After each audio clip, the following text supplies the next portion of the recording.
gentlemen, we are from class A6 at Quansi High School. Come to this conduct the first work for a school law to give our students and teachers good health. We successfully conduct to make the contest more interesting in the following. Our class will present and contribute a short play. Play on Chữ người tự tù by Nguyễn Tuân. Let's enjoy together. Nguyễn Tuân was born on July 10, 1910 on Hamba Street. His family lived in Thương Đinh Hamlet, Nhân Mục commonly known as Mộc Village. Today part of Nhâm Chính Road, Thanh Xuân District, Hanoi. His family adhered to the traditional Confucianism, but by the time of childhood, Confucianism and traditional Chinese influence education has started to decline, replaced by more modern French influence culture. Well, Nguyễn Tuân began his writings in early 1930s, but only again public recognition from 1938, with several essays and reports, such as Vang bóng một thời, một chuyến đi essay.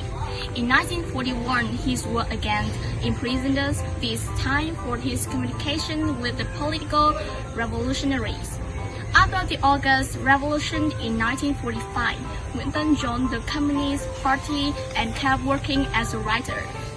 From 1948 to 1958, he held the positions of Chief Secretary of Vietnamese Arts and Literature Associations. His working during this time features mostly scenery and cultural color of Vietnam, such as a collection of essays, Sông Đà in 1960, and a diary from the Vietnam War from 1965 to 1975, and among others. He died in Hanoi in 1987. Living he wrote a collection of discerning literature and artistic work. In 1996, he was awarded the Rotimi Award for Art, and Nguyễn Tuân was first a passion who expressed deep love for traditional values and cultural beauty, having a great appreciation of the Vietnamese language. He examined not only masterpieces from famous authors such as Nguyễn Du, Đoàn Thị Điểm, Tú Sương, Tản Đà, but also the aspects of common people, like Ca Chu, a form of serious thinking of North Vietnam. The interest didn't stop at being just a spectator, but helped him study and become knowledgeable at various topics, ranging from painting, sculpture, theater art, to film, literature, and the traditional Vietnamese people whose life and perception were often enclosed by the water of their village. Nguyễn Tuân was an adventurer. His early works such as Thiếu Quê Hương depict a strong character yearning from change and adventure, to learn about the world outside one's comfort zone. Before the Irish Revolution in 1945, his style can be summarized as free will with a dash of electricity. Every subject of his essays was described with artistic remarks and knowledgeable observation. After 1945, his works no longer seek the contrast between the old traditional value and the new life, but the tone still has the life combination of quantism and Zhangfun. Chữ người tự tù is a literary work in genre of short story by writer Nguyễn Tuân. Originally, this story was titled The Last Night when it was published in March 1 in 1939. Issues of Tao Dan magazines with the title of Once Upon a Time There Was a Death Row inmate who wrote very well in alphabet. In 1940, the work was officially published by Dan Dan Publishing House in the volume Vang Bóng for a while and remained it Chữ người tự tù. This is considered the best short story in the collections. Huân Khao, a prisoner with an architecture and a talent for calligraphy. The collection is instead to be based on further choice Huân Khao. Wonder, a wonder who does Huân Khao's talents. While Huân Cao was originally a Confucian who had the talent to write quickly and beautifully, because of opposing the court, he became a death row prisoner. The day before his execution, Huân Cao was taken to a prison where a warden and a poet were present, who were huge admirers of Huân Cao's writing skill. During his detention here, Huân Cao was treated very well by the prison guard and the poet.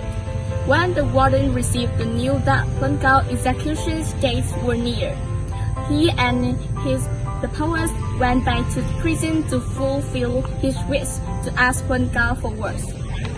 Huân Cao, because he admired the warden, intensive, talent, attitude, and loved the beauty of the brother warden, he agreed to the words throughout this collection of stories. The writer not only expresses the regret of her past beauty, but also shows respect and pride in the national cultural tradition. Này thầy bác, cứ công văn này chúng ta sắp đón nhận được 6 tên tù án chém. Trong đó tôi nhận thấy bọn cầm đầu phản nghịch là Huân Cao. Tôi nghe ngờ ngợ, Huân Cao hay là người ở vùng tỉnh Sơn La mà ta thường hay khen tài viết chữ rất nhanh và đẹp đấy sao? Dạ bẩm, chính y đó. Dạ bẩm, có chuyện gì vậy ạ? Không, tôi nghe nói cái tên quen, thấy nhiều người nhắc đến cái tên này đó, thì tôi cũng cứ nói thế thôi. Thôi cho thầy lui. À nhưng mà thong thả, thầy bảo ngục tốt quét dọn cái chỗ buồng trong cùng đấy, có việc cần dùng đến. Thầy liệu có cái buồng nào mà để giữ nổi tên có tiếng là nguy hiểm nhất không? Thầy có nghe người ta nói Huân Cao ngoài viết chữ đẹp lại còn có tài bẻ khóa vượt ngục được không? Dạ bẩm, cái là Trinh y đó, con bỏ đều có tài cả. Cũng gần như vậy. Thế sao thầy lại chặt lưỡi? Tôi thấy những người có tài mà làm giặc thật là nực cười. Giả sử nếu tôi mà làm cao phủ phải chém những người như vậy thì thật lấy làm tin tiếc. Chuyện triều đại quốc gia chúng ta biết gì mà bàn bạc, nhớ may vạ miệng lại khổ. Thôi thầy lui về mà trông nom việc dưới trại giam. Mai chúng ta phải dậy sớm, có mặt ở cửa trại trước khi binh lính trao tù binh cho mình. Mỗi trời canh đều đặt 2 lính, trời nào hãy bổ canh, mối vọng ngủ quên, không đánh kiềng đánh mỏ. Thầy nhớ biên lại cho rõ, cho đúng, để tối mai tôi phạt thật nặng, chớ có cho mấy thằng thập mỏ nó đánh bạc nghe chưa? Dạ bẩm.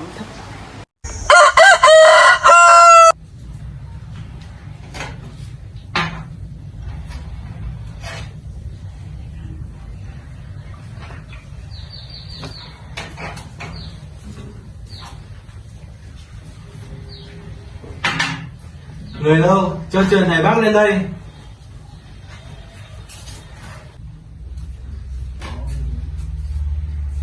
Này thầy bác, chốc nữa ta sẽ nhận 6 tên tù giam. Khổ cho con người ta, sống chỉ mong được thanh cao sạch sẽ, mà đến giây phút cuối đời, rồi lại phải sống trong ngục tù tối tăm, khổ cho một kiếp người. Dạ bẩm, tôi đã hiểu ý ngài chớ có bận tâm. Bẩm quan ngục đại nhân, 6 tên tù nhân trên công văn hôm qua là đến.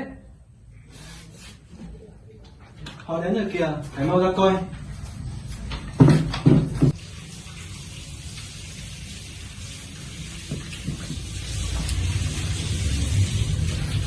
Giờ cắn đỏ cả cổ tôi rồi. Dỗ không đi. Dỗ không đi. Dỗ không đi. Các ngươi chả là làm trò nữa. Mai sẽ có người dẫn tay ra bắt trường mà làm trò. Ta hô một tập, đứng dậy con đập dưới giờ. Bẩm thầy, đây là thủ sướng, xin thầy để tâm cho. Hắn ngạo ngược và nguy hiểm nhất trong bọn. Ta biết rồi, được quan là có phép nước, các chú chớ nhiều lời. Thầy quản chúng tôi có ít quà ngoạn, biếu ngài dùng cho ấm bụng, trong tù đây lạnh lắm. Đối với người như ngài, phép nước ngặt lắm. Nhưng ngài là người nghĩa khí, tôi châm trước cho. Miễn là ngài đừng nói cho mấy bọn lính trắng biết, phiền lụy tôi lắm. Ngài có cần gì, xin cho được biết, tôi sẽ chu cấp đầy đủ. Người hỏi ta muốn gì? Ta muốn là người đừng đặt chân vào đây nữa. Biết đọc vở nghĩa, sách thánh thiện. Từ những ngày nào, cái sở nguyện của ta là một ngày kia được treo trên nhà. Mình một câu đối do ông Huân Cao viết. Chứ ông ấy đẹp lắm, vuông lắm, tính ông vốn khoảnh, trừ chỗ chi kỷ, ông ấy ít chịu viết cho ai. Có được chữ của ông Huân, là một báu vật trên đời, chỉ lo mai mốt đây ông Huấn bị hành hình mà không kịp xin chữ thì ta ân hận suốt đời. Thưa ngài, đã có công văn bắt giải Huấn Cao và bạn của ông ấy. Sáng mai sẽ có người đến đưa đi. Tôi biết rồi. Dạ bẩm, tôi đã hiểu ý ngài, ngài cứ yên tâm, đã có tôi rồi.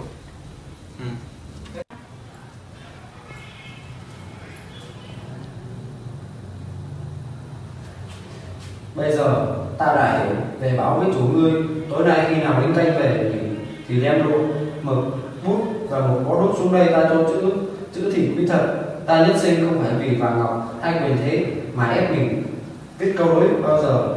Đời ta viết có 2 bộ tinh và một bức chung đường cho 3 người bạn thân của ta thôi. Ta cảm thấy tâm lòng biệt nhẫn liên tài của các ngươi, nào đâu có biết một người như thầy quản có sở thích cao quý như này, thiếu chút nữa thì ta đã phụ mất một tấm lòng trong thiên hạ.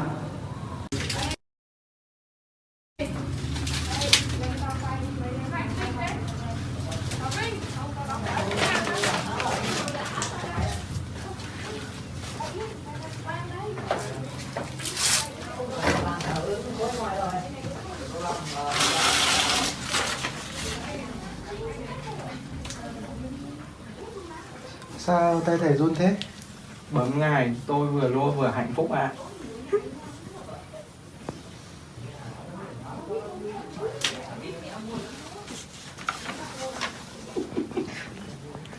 Ta viết xong rồi đây.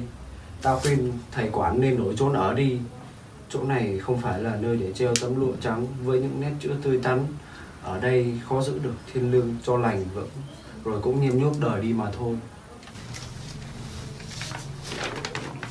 Kẻ mua muội này xin bay linh. Well, thank you all for watching my class play up to now. Our play come to an end. I don't know how people feel after watching this video. I hope that our video will bring people news and useful things about lesson in class. From there, it will give you a personal feeling, a more general view of chữ người tử từ work and beauty in life. Finally, we wish the contact all the best.